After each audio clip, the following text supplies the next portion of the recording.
আসসালামু আলাইকুম। সবাইকে স্বাগত জানাচ্ছি বিডিভিউজে। আপনাদের সঙ্গে আছি আমি তাসনিম হোসাইন। ফিলিস্তিনের গাজায় 7 মাসেরও বেশি সময় ধরে চলা যুদ্ধে গণহত্যার অভিযোগে আন্তর্জাতিক অপরাধ আদালতের কাঠগড়ায় দাঁড়াতে হয়েছে ইসরায়েলকে।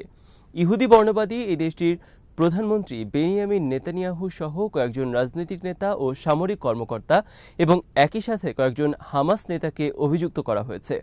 আইসিসির সিদ্ধান্তের পর ইসরায়েল রাষ্ট্রের বিভক্তি ও বিভাজন আরও বাড়ছে, যার ফলে দেশটির টিকে থাকার শক্তি দুর্বল হয়ে পড়ছে বলে মনে করেন বিশ্লেষকরা। বিস্তারিত থাকছে মোতালেব জামালির প্রতিবেদনে।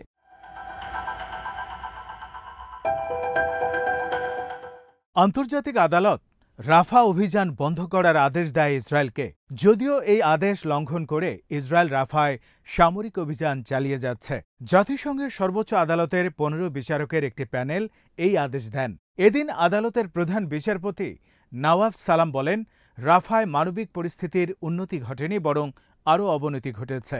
বিশেষ করে সম্প্রতি রাফা থেকে যারা বাস্তুচ্যুত হয়েছেন তাদের ঝুঁকি কমানোর জন্য ইসরায়েল যথেষ্ট পদক্ষেপ নিয়েছে বলে মনে হয় না।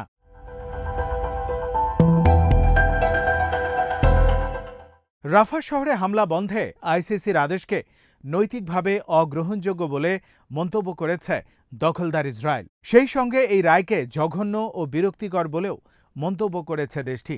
আন্তর্জাতিক আদালতের রায়কে তোয়াক্কা না করে রাফার দক্ষিণ পূর্ব দিকে অগ্রসর হচ্ছে ইসরায়েলি বাহিনী। এছাড়া আদালতের আদেশের পরপরই রাফায় হামলা চালায় ইসরায়েল।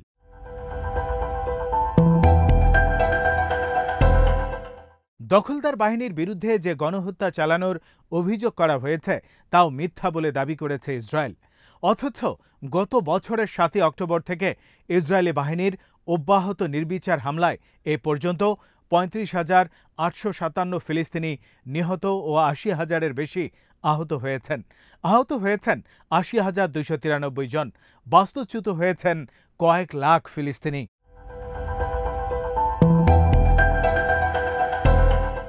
ভয়াবহ এই পরিস্থিতির মধ্যে গত 15 মে অবরুদ্ধ ও বিপর্যস্ত গাজা উপত্যকা ও অধিকৃত পশ্চিম তীরের ফিলিস্তিনিরা নাকবা দিবস বা মহাবিপর্যয়ের দিনটি পালন করে। 1948 সালের 13 মে ইহুদি বর্ণবাদী রাষ্ট্র ইসরায়েল প্রতিষ্ঠার পর 15 মে থেকে তাদের নির্মম নির্যাতনের শিকার ও গৃহহীন হওয়ার পালা শুরু হয়। এজন্য ফিলিস্তিনিরা গত 76 বছর ধরে এই দিনটিকে তাদের জাতীয় জীবনে মহাবিপর্যয় দিন হিসেবে পালন করে আসছে।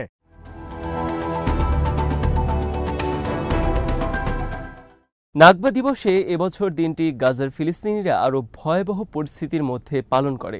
এই দিনে অধিকৃত পশ্চিম তীরের ফিলিস্তিনিরা তাদের নিজ ভূখণ্ডে ফিরে আসার দাবিতে আয়োজিত পদযাত্রা মার্চ অফ রিটার্ন এ শান্তিকামী ইহুদিরা অংশ নেন। অন্যদিকে ইসরায়েলের ইহুদিরা 13 মে তাদের স্বাধীন রাষ্ট্র প্রতিষ্ঠার 76তম বার্ষিকী উদযাপন করার পাশাপাশি দিনটিকে যুদ্ধে নিহত সেনাদের স্মরণে মেমোরিয়াল ডে হিসেবেও পালন করে।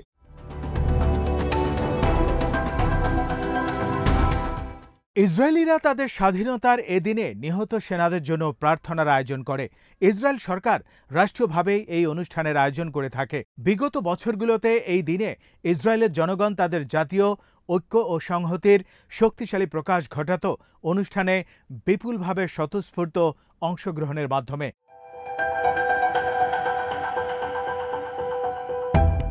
কিন্তু এ বছরের চিত্র ছিল সম্পূর্ণ ভিন্ন।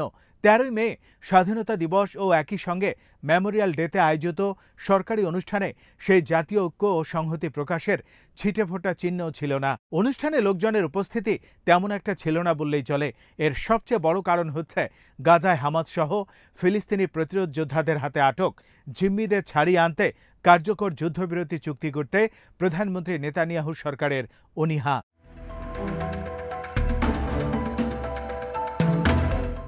সরকারের এই আচরণে জিম্মিদের ক্ষুব্ধ স্বজনরা স্বাধীনতা বার্ষিকী ও মেমোরিয়াল ডের সরকারি অনুষ্ঠানস্থলে মোমবাতি প্রজ্বলন কর্মসূচিতে অংশ নেননি।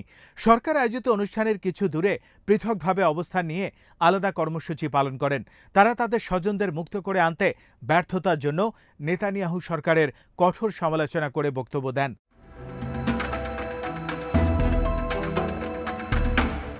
গাজার যুদ্ধকে কেন্দ্র করে ইসরায়েলের সমাজে যে কতটা বিভাজন তৈরি হয়েছে তা এবারের এই অনুষ্ঠানে স্পষ্ট হয়ে উঠেছে।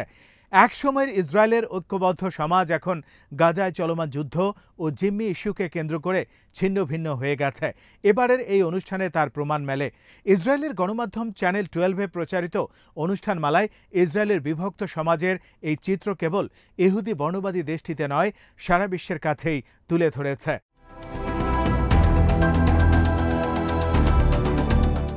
দুই রাষ্ট্র সমাধানের অংশ হিসেবে ফিলিস্তিনকে স্বাধীন রাষ্ট্র হিসেবে স্বীকৃতি প্রদানের প্রশ্নেও ইসরায়েলের শীর্ষস্থানীয় নেতাদের মধ্যে মতবিরোধ তীব্র হয়ে উঠেছে। প্রধানমন্ত্রী নেতানিয়াহু বরাবরই বলে আসছেন তিনি কখনোই ইসরায়েলের পাশে স্বাধীন ফিলিস্তিন রাষ্ট্রকে মেনে নেবেন না। অন্যদিকে বিরোধী দলীয় নেতা ইয়ার লাপিদ শর্ত সাপেক্ষে ফিলিস্তিনকে মেনে নিতে নেতানিয়াহুর প্রতি আহ্বান জানিয়েছেন। ইতিমধ্যে ফিলিস্তিনকে রাষ্ট্র হিসেবে স্বীকৃতি দেওয়ার ঘোষণা দিয়েছে ইউরোপের 3 দেশ, নরওয়ে, স্পেন ও আয়ারল্যান্ড। দেশগুলোর নেতারা বলেছেন মধ্যপ্রাচ্যে শান্তির জন্য তাদের দেশ আনুষ্ঠানিকভাবে ফিলিস্তিনকে স্বীকৃতি দেবেন। কয়েকটি শর্তে ফিলিস্তিনের সার্বভৌমত্বকে স্বীকৃতি দিতে ইসরায়েলের প্রধানমন্ত্রী বেঞ্জামিন নেতানিয়াহুর প্রতি আহ্বান জানিয়েছেন দেশটির বিরোধী দলের নেতা ইয়াইর লাপিড।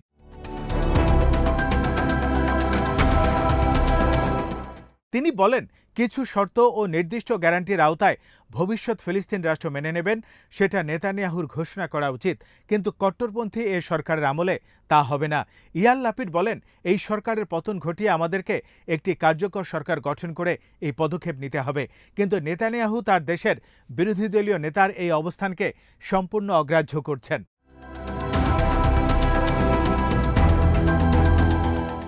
নেতানিয়াহু ও তার সরকারের কয়েকজন উগ্র ডানপন্থী মন্ত্রীর বক্তব্যে ইসরায়েলের সাধারণ ইহুদি এমনকি শিশুদের মধ্যেও ফ্যাসিবাদী কর্মকাণ্ড ও মনোভাব দিন দিন বাড়ছে। ইসরায়েলি বাহিনীর বর্বরোচিত হামলায় যখন গাজায় 15,000-এরও বেশি ফিলিস্তিনি শিশুর দেহ ছিন্ন ভিন্ন হয়ে গেছে, তখন কট্টর ইসরায়েলিরা গাজা দখল করে সেখানে ইহুদি বসতি করার দাবিতে গাজা পদযাত্রায় অংশ নিয়েছে।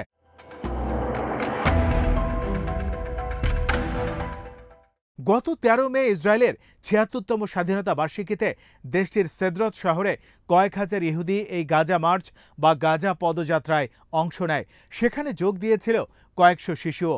এই শিশুদের মধ্যে এখন থেকেই ফিলিস্তিন বিদ্বেষ সৃষ্টি করা হচ্ছে।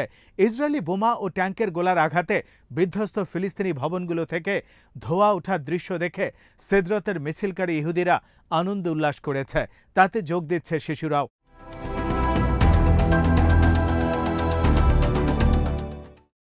উগ্রবাদীদের প্রভাবে বেড়ে ওঠা এই শিশুরা বড় হয়ে সেনাবাহিনীতে যোগ দিয়ে ফিলিস্তিনিদের হত্যা করে যে উল্লাস প্রকাশ করবে তাতে কোনো সন্দেহ নেই।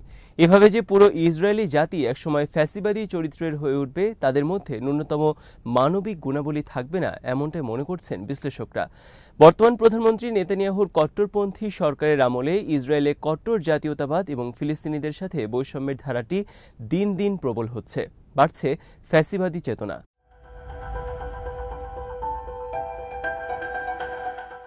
আগে ইসরায়েলি ইহুদি জনগোষ্ঠীর মধ্যে প্রবল আত্মবিশ্বাস ও ধারণা ছিল সরকার তাদের নিরাপত্তা নিশ্চিত করা ও সকল নাগরিক অধিকার সংরক্ষণে সবসময় তৎপর রয়েছে, কিন্তু হামাসের গত 7ই অক্টোবরের হামলার পর থেকে তাদের এই আত্মবিশ্বাস কমতে শুরু করেছে।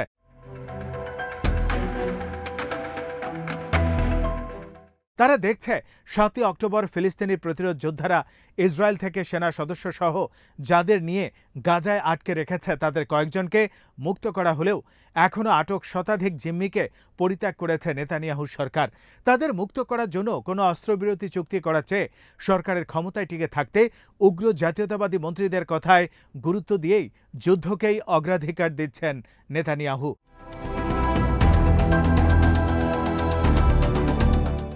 সরকারের এই আচরণের অর্থই হচ্ছে তারা এখন নাগরিকদের নিরাপত্তা নিয়ে আর ভাবছে না।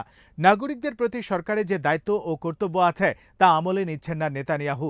এছাড়া চলমান এই যুদ্ধে গাজা ও লেবানন থেকে রকেট হামলায় যেসব ইসরায়েলি পরিবার বাস্তুচ্যুত হয়েছে তাদের কথাও আর মনে রাখছে না সরকার।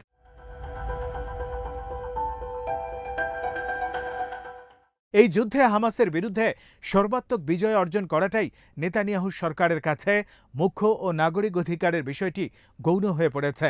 আর এ কারণেই গাজায় আটক জিম্মিদের পরিবারগুলো তাদের স্বজনদের ফিরিয়ে আনার দাবিতে মিছিল সমাবেশ করতে গেলে নেতানিয়াহু সরকার তাদেরকে পুলিশ দিয়ে দমন করছে।